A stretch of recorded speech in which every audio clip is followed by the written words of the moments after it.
bagi umat Islam lebih mudah dengan iman itu untuk jujur. Kenapa?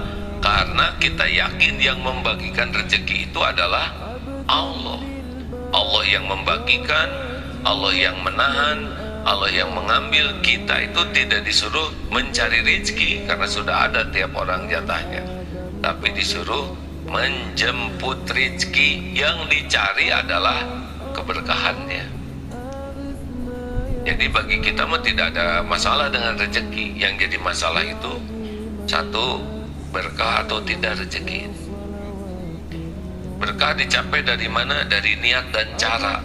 Kalau niatnya benar, caranya benar, maka rezekinya, jatah kita ketemu, dan berkahnya dapat. Berkah itu kebaikan yang banyak dan langgeng. Jadi bagi kita bukan masalah rezeki, tapi masalah keberkahan. Kalau rezekinya berkah, nama jadi bagus, hati jadi tenang, pahala dapat, sampai ke akhirat juga kita dapat kebaikan dari rezeki. Tapi kalau kita tidak benar niat dan caranya, hilang berkahnya. Seperti orang yang jual beli, timbangan dikurangi, pakai sumpah palsu, memuji-muji barangnya, laku sih laku, terjadi transaksi kalau memang dikehendaki Allah, tapi hilang keberkahannya. Koruptor itu sebetulnya kalau dia jujur saja, dia bakal ketemu dengan rezekinya. Rezeki itu tiga, hadirin. Satu, yang dimakan jadi kotoran. Dua, yang dipakai jadi usang. Dan yang ketiga, yang dinafkahkan di jalan Allah. Jadi tabungan-tabungan itu belum tentu jadi rezekinya, hanya baru catatan, ya. Lihat enggak, megang enggak, make enggak, ya kan? Makanya jangan bangga banyak tabungan, belum tentu rezekinya banyak. Beri saja oleh Allah sakit gula, tidak akan makan nasi itu. Dikasih oleh Allah kolesterol, gak makan daging, ya. Walaupun punya peternakan sapi, belum tentu rezekinya daging. Masih mending santri, gak punya peternakan, gak punya apa, Idul Kurban dapat, ya. Nah, hadirin sekalian, maka jangan iri kepada orang lain, ya. Kita yakin bahwa yang membagikan rezeki itu Allah. Ini kunci sekali bagi entrepreneurship Islam. Sehingga kalau kita dagang, bagi kita itu ibadah. Bisnis itu ibadah. Bukan masalah transaksi uang dan barang, tapi perkara ini jadi amal atau tidak. Ini baru dapat kiriman video tentang, mungkin sudah ditayangkan di Facebook, di salah satu apotek. Ada yang beli apotek, ke apotek itu, berapa harganya? Saya punya 50 real ya, kata kakek-kakeknya. Oh iya iya iya, kata yang di apotek itu. Oh iya 50 real, baik, bayar 50 real, ambil saja obatnya, semoga sembuh. Nah, sebulan lagi datang lagi tuh, yang jaga kasirnya sudah berbeda. Berapa? Ini kasih 50 real biasa. Oh, ini harganya 250. Oh, saya bulan kemarin 50 real, kenapa jadi 250? Oh tidak, ini sudah 3 tahun ini harganya 250 real. Kemarin 50 real, bulan kemarin saya bayar. Akhirnya, oh iya ya silakan, dikasih tahulah. Mana yang jaga yang lalu? Yang jaga yang lalu sudah wafat. Jadi hanya ada yang ngasih tahu, sebetulnya harganya 250 real.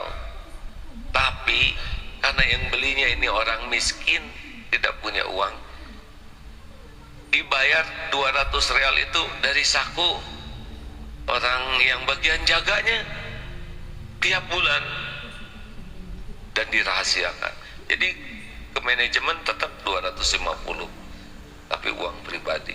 Nah seperti itulah hadirin, sepertinya rugi, tapi itulah akhirnya yang baru ini meniru. Bahkan apa mah di rumah aja, tiap bulan akan kami kirim obatnya ke rumah, dan cukup 50 real.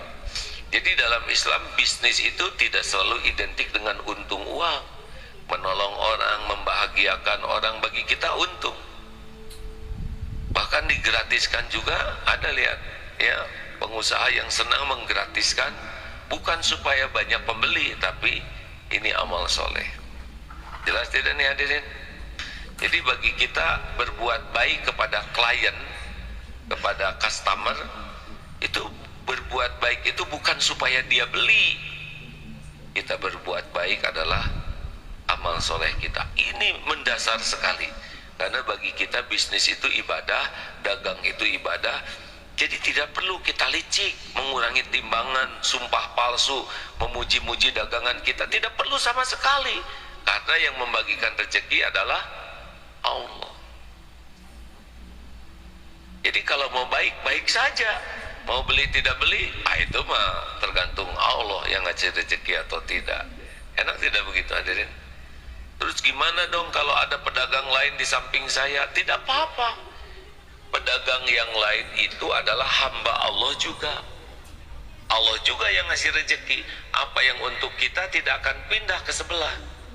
Apa yang untuk beliau tidak akan pindah ke kita. Tapi gara-gara ada yang jualan di sebelah, rezeki saya berkurang. Mungkin dari transaksinya tidak banyak, tapi dari yang lain-lain nanti Allah buka. Anak dapat beasiswa, yang lain di opname sakit keluar biaya, kita enggak, padahal nyamuknya sama yang ngegigit ya. Jangan menganggap rezeki itu satu jalur hadirin. Gaji dengan rezeki itu beda. Gaji itu bagian dari rezeki dari Allah. Kalau ngandelin gaji, ini banyak yang sudah meninggal dari dulu. Coba ada punya gaji enggak? Enggak ya, masih hidup sampai sekarang. Coba sini deh. Nggak ada yang sini, saya aja yang ini satu. Gampang. Berapa usia deh? 14 tahun. 14 tahun hidup di dunia ini ya. Pernah memikirkan rezeki tidak? Tidak. Tidak, gitu. Enak misalnya. Bagaimana tentang situasi global ekonomi gitu yang katanya terjadi globalisasi, terpikir tidak? Tidak. Kayak untuk makan siang nanti malam gitu gimana? Ada. Ada kepikir ya, tapi ada terus ya. Ada. Pernah nggak ada sehari 2 hari Allah lupa ngasih makan? Tidak. Kan terus. Kan. Lalu tentang harga tanah naik gitu, saham-saham meningkat gimana? Ada pengaruh tidak? Tidak. Begitu. Tadi kata. Makasih ya deh, semoga jadi hafiz yang istiqomah. Tuh 14 tahun gak banyak mikir, ketemu dengan rezekinya ya.